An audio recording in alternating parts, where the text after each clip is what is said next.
आज की जो वीडियो है उसमें हम लोग डिस्कस करेंगे डेट इफ का फंक्शन। डेट इफ का फंक्शन रिपोर्टिंग में बहुत कॉमनली यूटिलाइज होता है। तो ये एक इम्पॉर्टेंट फंक्शन है, बहुत अहमियत है इसकी। चलिए स्टार्ट करते हैं।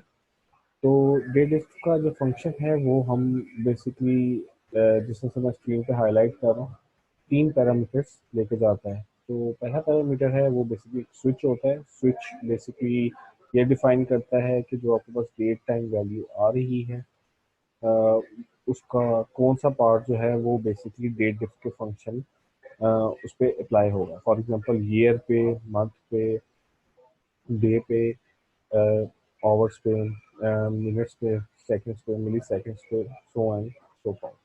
ठीक है, जितने भी आपके नॉर्मल कॉमन स्विचेस हैं वो सारे के सारे इसके अंदर अवेलेबल होंगे, जो डेट और टाइम से रिलेटेड है।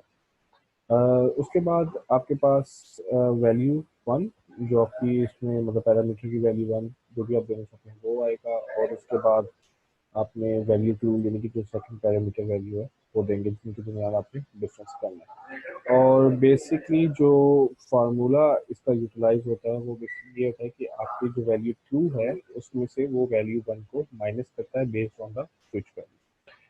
इसका मतलब क्या है? इसका मतलब ये है कि अगर फॉर एग्जांपल आपके पास दो डेट्स हैं और आप डे बेस पे उनमें से वैल्यू को माइनस करना चाह रहे हैं, तो वो क्या करेगा कि सिंपल डे की वैल्यू को माइनस करेगा, पर सेकंड पैरामीटर की जो डे की वैल्यू है उसको माइनस करेगा फर्स्ट पैरामीटर की डे की वैल्यू के साथ। तो फिर उसमें जितना भी डिफरेंस होगा वो आपको वैल्यू दे दे, वो वाली वैल्यू आपको रिटर्न कर देगा। ठीक है, तो इसको अब हम अब प्रैक्टिकली चला के देखते हैं, आपको समझ भी आएगी।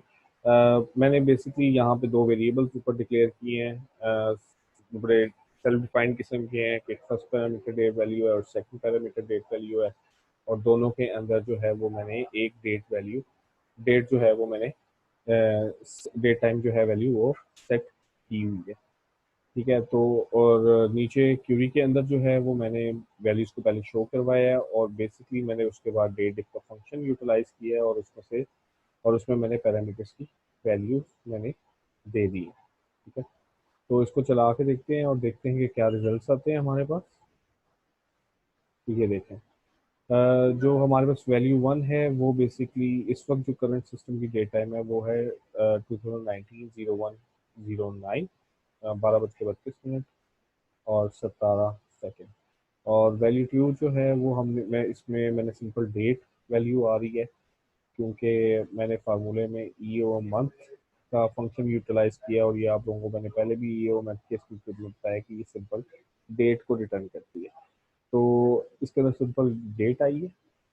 और अब मैंने क्या किया है कि इसमें जो वैल्यू मुझे रिटर्न किया है उसमें वैल्यू टू के अंदर से वैल्यू वन को माइनस करके मुझे फिर एक नंबर दिया है। अब ये नंबर किस तरह से आया है? ये नंबर इस तरह से आया है कि लाइक इसमें मैंने स्विच के अंदर डिफाइन किया था डे को, मतलब इसमें से जो डे का पार्ट है उसकी वैल्यू को माइनस करो, वैल्यू टू की जो डेट की पार्ट डे की वैल्यू है उसमें से माइनस करें आप वैल्यू वन की डे की वैल्यू।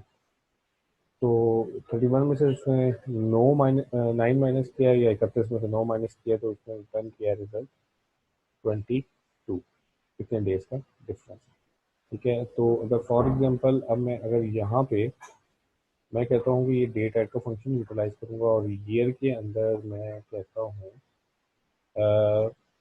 पैरामीटर की वैल्यू जो है वो मैं कह देता हूँ कि लाइक एक ईयर ज़्यादा करके मुझे शो करो, यानी कि सेकंड वैल्यू जो है वो जो कि एक ईयर पीछे करके करते हैं ताकि आपको और ज़्यादा कंसेप्ट क्लियर हो।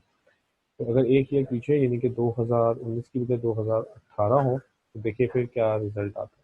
ठीक है, और मैं यहाँ पे ये कहता हूँ कि जो डेट इफ भी करना है वो आपने ईयर की बेस पे करना है। ठीक है, तो जब ये करते हैं तो देखते हैं क्या रिजल्ट आता है, आपको ज़्यादा अंडरस्टैंडिंग होगी। तो ये देखिए, इसने 2018 वैल्यू टू में दी है क्योंकि मैंने डेट ऐड के अंदर एक ईयर माइनस किया है। और वैल्यू वन के अंदर जो है वो वैल्यू जो करंट है सिस्टम डेट टाइम की वही आ रही है। और मैंने उसके बाद स्विच के अंदर क्योंकि मैंने ये बताया है कि ईयर की बेस पर माइनस करना, तो उसने 2018 में से 2019 को माइनस किया है। ऑब्वियसली एक नेगेटिव वैल्यू आपको रिटर्न हो गई है, ठीक है।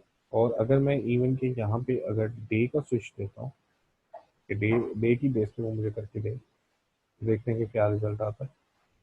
तो ये देखें उसने जो 2018-01-31 से लेकर 2019-01-09 तक जितने भी डेज बनते थे उनकी बेस के ऊपर जो है उसने उसने वैल्यू को माइनस करके मुझे जो है वो दिया। तो हमेशा वैल्यू 2 में से हमेशा वैल्यू 1 ही माइनस होगी, इस चीज़ को हमेशा समझना, ठीक है।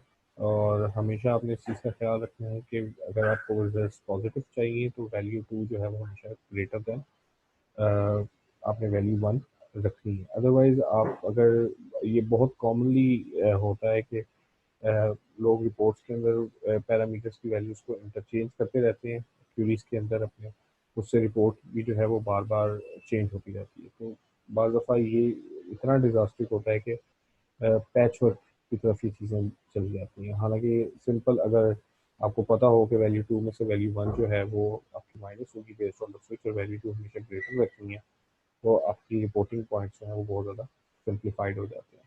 एक बहुत माइन्यूट सी स्किल टिप है जो मैंने आपको दी है, लेकिन ये इसका इम्पैक्ट और रिपल जो है वो बहुत ज़्यादा होता है। तो होपफुली आपको ये वीडियो पसंद आई होगी, ये टिप पसंद आई होगी। आप प्लीज़ इस वीडियो को लाइक करें, मेरे